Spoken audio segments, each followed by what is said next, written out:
Hey guys, what's up? It's the Knife Enthusiast here, coming at you with another review video in my Balisong collection review series. So in this video I will be talking about the Spyderco Szabofly, and at the end of the video I will rate this knife on a scale of 1 to 10, and looks, flipping, EDC, all the usual fields. So first pro about this knife is that it looks great.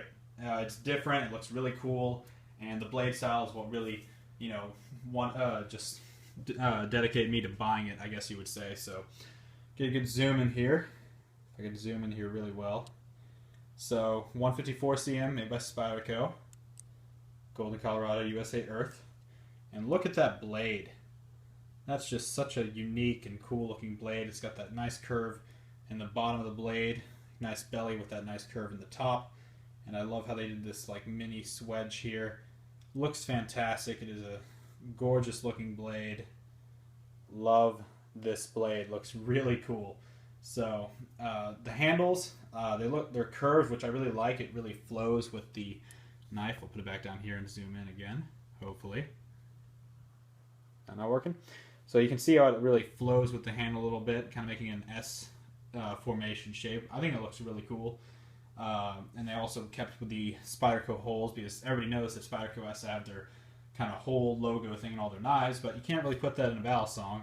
So you go ahead and put that in the bottom of the handles, which I really like. Looks cool.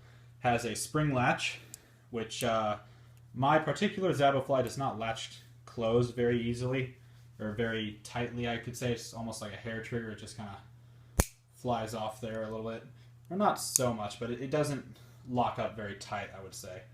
So that's the only downside of that. I could tighten it up and fix that problem by tightening the tetting pins, but to get it to latch the way I would like it to, the blade would just be so stiff on the safety handle that you couldn't even really flip this knife. So just going to keep it the way it is, and that's just fine with me, because I'm not going to be flipping that much with this knife. So that's the basic overview of the looks. I got that matte finish, sandwich construction, stainless steel handles. Now, that's one pro, and now we're going to have to move on to the cons.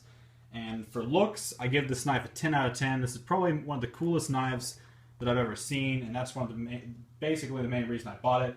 Now, for flipping, all you flippers out there, get ready, because there's not too much good about this knife for flipping. First of all, although it looks cool and is a cool collector's piece, the fact that it's more of an S shape really doesn't help for flipping. The blade itself being curved like it is really does not help at all for flipping. It actually makes it a little bit harder, mainly because it's really skinny in some parts and then thick in other parts. So just the way the shape of the blade is really a major deterrent. But another thing is the handles are curved, which you really don't see curved handles unless you are trying to make an EDC Balisong, which is what I think they were trying to do with the Szabofly. I'm not exactly sure, but handles are curved, and the blade is curved in the opposite direction, which makes it even worse for flipping, in my opinion. So besides the fact that the handle and the blade are not really made for flipping, there is one major flaw with this knife that doesn't affect flipping. Now, you can get over the fact that this is, the handles and the blade are shaped weird, and you could, if that fact, you could probably still flip okay with. But the fact of the matter is, they use two different types of spacers on each handle, which does not work, and I'll show you what I mean now. So here on the safety handle, we have these nice, basically weightless barrel spacers. They don't really have much weight behind them. They're just kind of there to keep the handles spaced apart. So that's cool, it eliminates some weight. But then over here, we have a really thick, bulky block spacer. Now, I'll show you the inside without trying to cut my hand off. So you have that really thick block spacer in there, which adds so much weight to the bite handle, but yet you have these relatively weightless spacers on the safety handle, which means that the knife is way overly bite handle heavy, I guess you would say. So it is probably one of the most unbalanced flippers that I've ever had, I guess you would say. I haven't even attempted aerials with this, mainly because it's almost like a toss-up. Like, you just do not know what's going to happen on aerials, because usually when you get in a rhythm with a knife, you can kind of tell, just keep this rhythm up, and I will never, cut myself when doing aerials. But on this one, it's basically a toss-up every single time, no matter how many times you throw it in the air, just because it's so unbalanced with these barrel spacers and this block spacer. That's the main reason this knife is just not good for flipping. Now, the actual design of the knife, you could get over if it was balanced in weight with the barrel spacers and the block spacers, because I could flip this knife if it was a little bit more balanced, but it really does throw me off a lot, having a really relatively weightless bite handle, but having a really heavy, bulky kind of feeling bite handle coming around. So that is just not good for flipping at all, in my opinion. So in that aspect, it is terrible at flipping. The whole design of the knife itself could be okay for flipping. It wouldn't be the best design for flipping, but you could definitely get over that with some more balance, like I've said before. Moving on, another main feature that I don't know if everybody else has this problem, it's just me, but every time I'm doing some certain moves, like let's just say the horizontal, a very basic move. This swedge here, so I'll just show you the blade there. This little particular part right here on the blade, if I could zoom in well enough. Don't know how well I'll be able to get that. Hopefully I can. Alright, that's a little bit better. So you can kind of see right here is these little two notches. They're actually very sharp and pointy, and they hurt when you flip, because usually when you're flipping, your hand will just instinctively, let's say if I do a roll over here, this point will just dig into my middle finger, and it will actually hurt. It won't cut you or anything like that, or I haven't had it actually cut me yet, but it's just really pointy and sharp, and that's kind of like the high point, or the very top of the knife there. So that's the part that you're probably going to be hitting the most with your hand, and it's just uncomfortable, and it's just weird to get kind of poked by it, because it's kind of feels like you kind of just got nicked, or the tip accidentally like poked you or something every time you're flipping, and it kind of feels uncomfortable and just a really weird feeling. But yeah, it's kind of sharp and just not good, really. So that is, just a minor thing that I notice. I don't know if that's, on everybody's, but that for me personally, that just always gets in the way, and it's really sharp. So I feel like eventually it might actually cut me. So I don't know if I could ever dull that down, but oh well. So those are the cons. The biggest con, like I said, is the unbalanced handles for flipping. If you don't have a balanced knife, then it's just going to be a toss-up, and you could really risk hurting yourself or cutting yourself pretty badly with more advanced moves. The whole design of the knife looks pretty cool. I love them. It's probably the coolest looking knife that I've ever owned. You could get over the way it's designed for flipping if it was balanced, but it's not, and that one little nick there. So moving on to some more pros. These are just some basic pros that you should really have in a high quality knife. Love how it has Torx screws. That should be in all knives over $100 or $100 and up, I mean. I also love how it has a pocket clip, not four-way reversible like the Spyderfly and the Small Fly, just two-way reversible, but I use my pocket clips on the bite handle anyway, so it's not that big of a deal. So yeah, you can put it on the bite handle either way you want, which gives you some options. I kind of like that.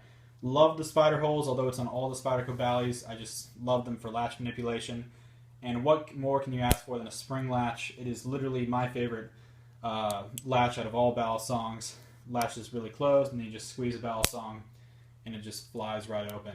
So I love, love, love spring latches. I especially love the Spyderco spring latches, because they always kind of angle themselves out of the way instead of being just straight like the Benchmades, even though the Benchmade 4X series Balisongs have the best spring latch that I've personally ever used. But if the Benchmades actually angle theirs a little bit to the left or right, that would be perfect. Mainly because I like it this way, because if you drop it kind of flat and not straight on the carpet where you could break the spring or something. So pros, those are some basic pros from it. I don't know if it came with phosphorus bronze washers, but the guy I bought it from probably added them in, but it does have phosphorus bronze washers. Love that matte finish, and overall, it is the coolest looking Balisong that I've ever owned. When you're flipping it, like I said, it does have some problems, which is why I really do not flip this knife that much, but you know, if you really want to get this knife for looks, by all means get this knife. Because it is a great, great knife for looks and is a great collector's piece. But as a flipper, there's just so many other options out there for flipping besides this guy. Although he is rare and it is cool looking, if you are looking for a Balisong for flipping, this is probably not the one you want to get. So, also, I do love how they did this design where the handles kind of fit together. That's really cool, along with the blade. So I'll set this down, I guess. That's about it. Actually, one more thing before I go ahead and do the closing video. It has a single tang pen. Now, for this particular one, it doesn't really, affect much, but dual tang pins are my preferred preference on all Balisongs, mainly because it keeps the handles spread apart very nicely and not kind of close together. So on this one, it doesn't really have a problem, but I would really have liked to seen a dual tang pin kind of design on this knife. For EDC and self-defense, this is probably the perfect knife. I mean, self-defense wise, this is literally the perfect Balisong for you. Got this perfect finger choil, and you have the nice belly you can wrap around.